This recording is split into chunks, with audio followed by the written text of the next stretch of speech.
All right, the question that we were talking about, Tony and Shelley, is to grow your income permanently. Do you focus on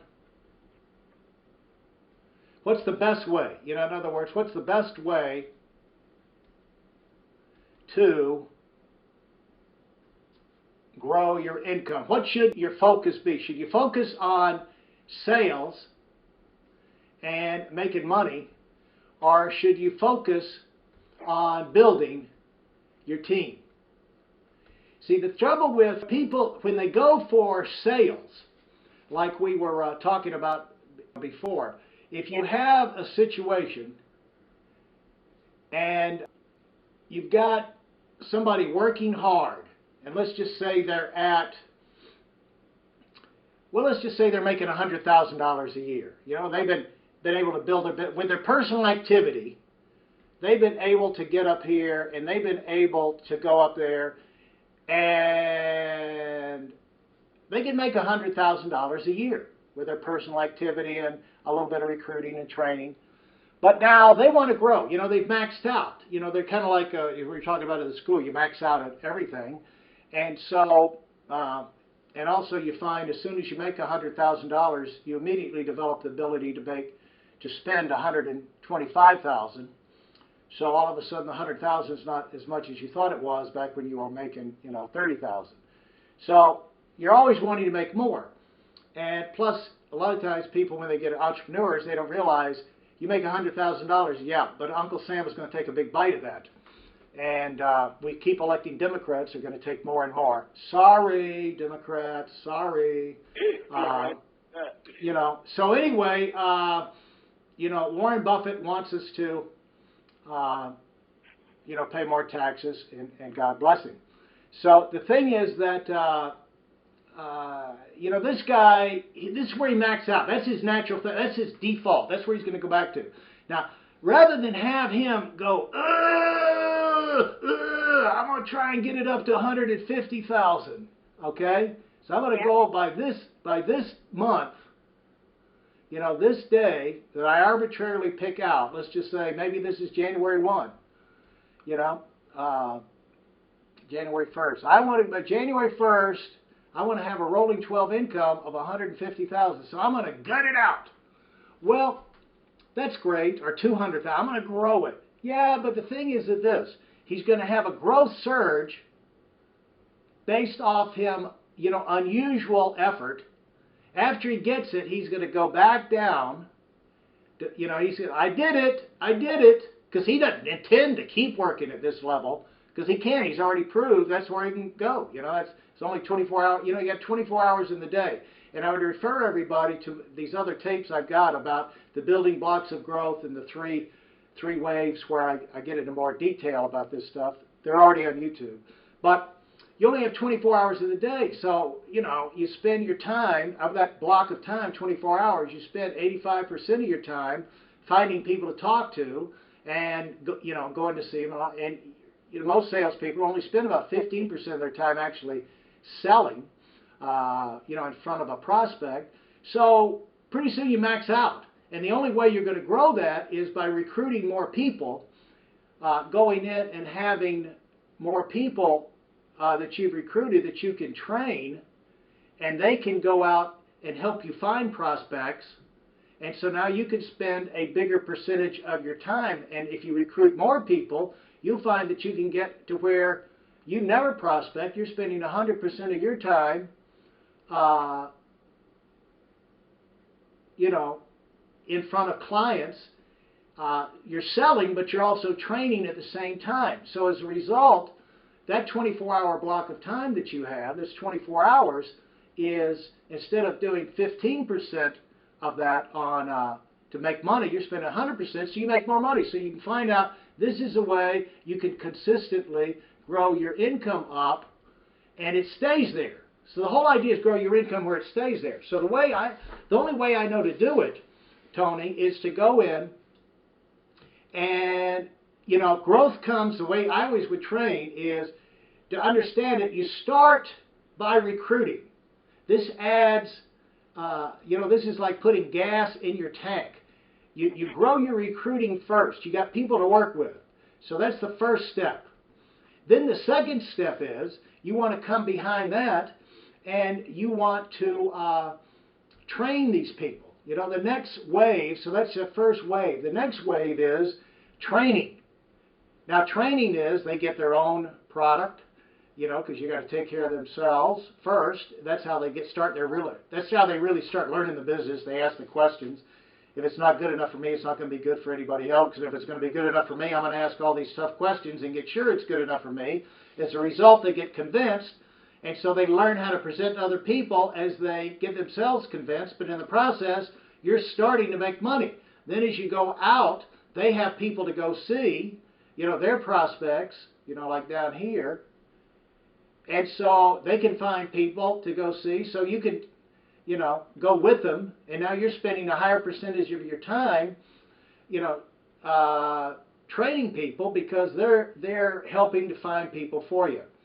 And so I'm not going to get any more detail on that because I've already covered it on that other tape. So and you know, I don't want this one to go on forever. So as you train, here's the wonderful thing that happens from training. The best and brightest will turn into managers. They can move into management, and so they can get promoted. Okay? Now, when they get promoted, here's what happens. This is you. You know, this is where you are. This is the foundation you provide to the business. And when you start, it's just you. So if you don't work, your business can go all the way down to, you know, zero. But what happens is as you get in this thing, you start adding managers. And that raises your floor of your business. Every time you promote a manager, you add some stability. In other words, you might not make any sales, but you got somebody else who'll be making sales.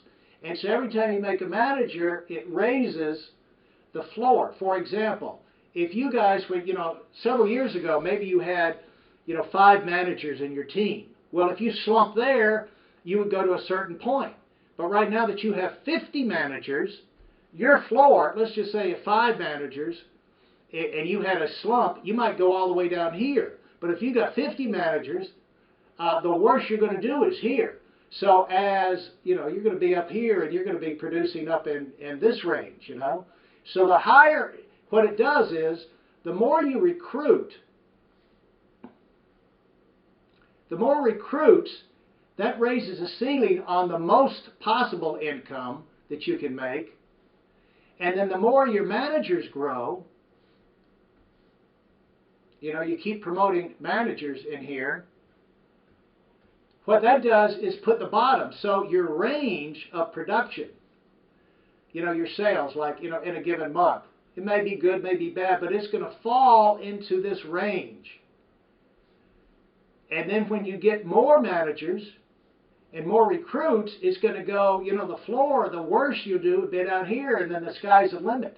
That's why, you know, you can move up to the hundreds of thousands in production. You know, say before, you might be in the 10s and the 20s. But if you have 10 times more managers, you can be at the hundreds of thousands or the 200,000s regularly. And have you know, you could have a terrible slump month and still do 100,000 because you've got all these managers that you've promoted in here, you know. And so this is why I would tell people you focus on not growing your sales because it'll go up and come down, but you focus on recruiting, training, building managers where you can get much more income and it can be permanent income. So is that helpful? Yep, very helpful. Definitely. What do you think when you see that, Tony? What jumps into your mind? You know, we actually talked about this on Monday. I talked about how to do 10 by 10 every 3 days, and it's just by training 3 different people a week, or 10 by 10 a week is by training 3 different people a week, spending 1 day with each person, and then taking the days in between to set up the other day for the other person. And right. Yeah, so like let's just say if you were over here and you had, if it's just you and you have a week to work, well, you know, you're going to spend probably 85% of the time, setting up, and then 15. That's most people. Y'all might have better averages. But now if you have you plus, let's say, 3 people, well, now you've got you plus you've got 1, 2, 3. So they can do, see this thing where you're making appointments. See, this is 85% making, 15% keeping appointments. So when it's just you, you're going to be at this 85, just like that. But when you add these in, what happens is, these now, they can spend all their time finding, working through them to make appointments. It's like giving you more hours in the day. And so now you can spend more time seeing people. And of course, that's your money-making time. Over here, your money-making time is very small because you just can't get in front of that many people. But here, your money-making time can be huge. So that's why I would say, rather than him try to get his income up doing this thing where he's only got a small piece of his time, like you said, you got 3 to train. Well, now, I got more. It's kind of like a baseball player. Rather than have 3 at-bats a game, I can go up there. If I got 30 at-bats, I'm going to get a lot more hits than if I've only got 3. I don't care if I'm Babe Ruth, right? Right.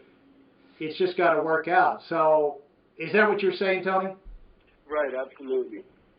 Yeah. And so when you look at it that way, it becomes very simple. That the smartest choice for biggest growth and long-term growth is keep your eye on recruiting, training, and building managers. Right. All right?